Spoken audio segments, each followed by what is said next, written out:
Alam niyo mga kawins, dito sa ginagawa natin mga kawins, may kanya-kanya po tayong pamamaraan po kung paano matetesting ang ating alaga.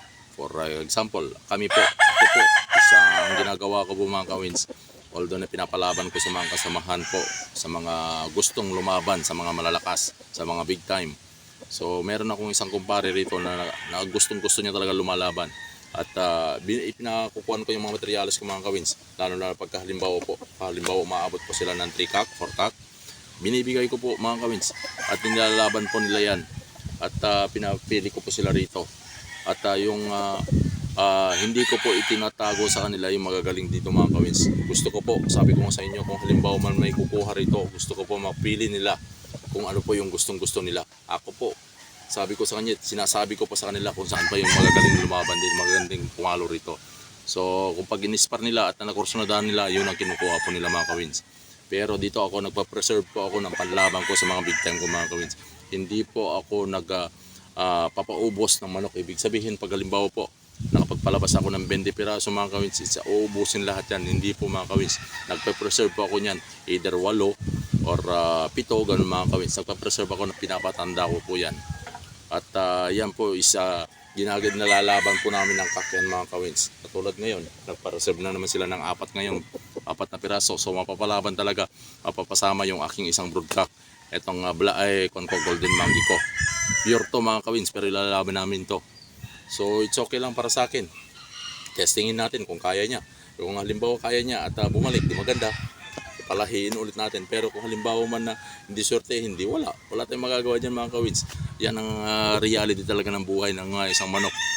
So kailangan talaga natin ilaban ng mga yan. So dito natin matetesting yung ating bloodline. Sabi ko nga sa inyo, mas maganda lumaban kayo sa mga big time mga kawins. Wag lang po kung saan lang po. Para sa akin lang ha, para sa akin kung halimbawa nagbe-breed po kayo at nagme-maintain po kayo ng bloodline. Pero kung halimbawa man na may pambili naman kayo at bili kayo ng bili sa mga malalaking manok, malalaking manok, hindi, it's okay lang, wala problema dyan.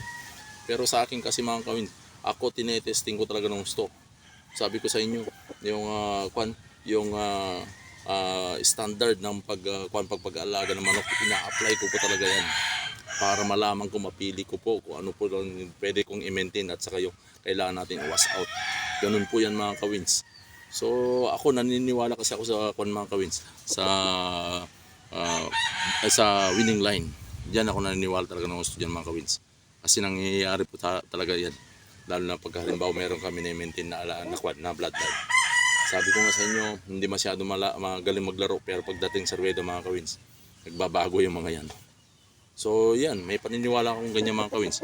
Yung iba nga hindi rin maniniwala, pero it's okay lang. Natural lang yan mga kawins.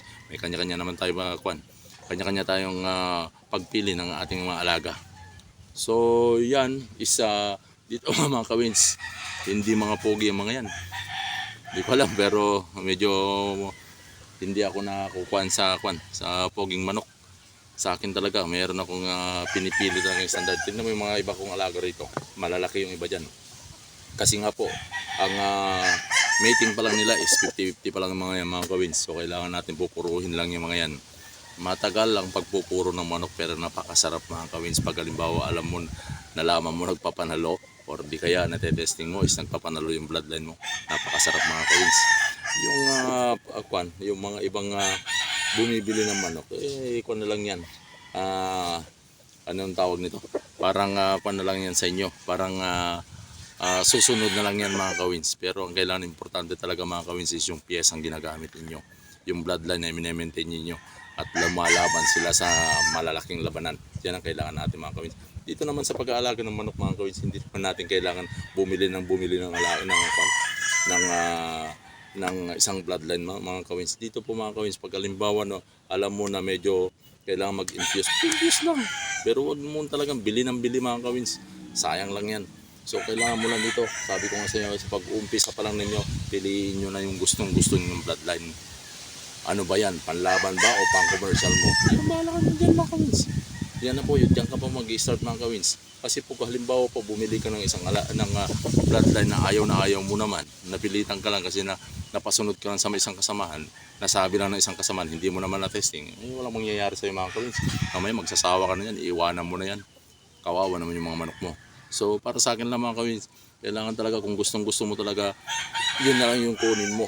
Yun ang kunin mo mga kawins. At bibili ka sa mga taong kwan, yung mga may-ari ng farm na honest mga kawins, hindi nagtatago ng kanilang bloodline. Yung ino-offer pa nila, kung halimbawa po pagdating mo pa lang sinasabi na kagad kung ano po yung magagandang bloodline, yan ang napupuntahan mo mga kawins. Hindi po yung kahit idol na idol mo yan mga kawins, pagka halimbawa po na pagdating mo pa lang sa kanila, ipapakita lang siya 5 piraso. Hindi sasabi niya, ito lang yung available dito, bawal tayong mag-ikot-ikot. Wala na yung mga kawins. Wag na po mga kawins. Wag mo nang pagkuhanan yan. Mas maganda pupunta ka sa isang manukan na satisfied ka talaga, inikot mo, pinakita sa'yo, at nagkwento sila regarding sa kanilang mga alaga. Yan ang kailangan natin mga kawins. Dito kasi mga kawins sa pagalingan talaga dito ng pag-alaga.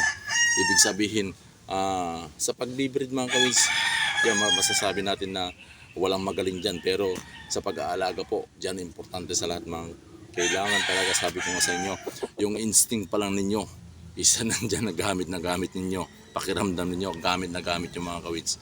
So yun lang mga kawins, salamat.